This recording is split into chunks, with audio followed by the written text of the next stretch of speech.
мы специально пригласили вот вас, дети, чтобы вы увидели наш музей.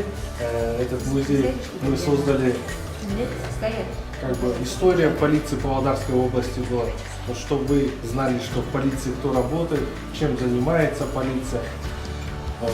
Всего наилучшего хочу вам пожелать. Скоро 23 числа День полиции. Полиция — это такое ведомство, которое защищает людей, чтобы вы знали и всегда и вас защитит. Большое спасибо нашей полиции, да? Спасибо.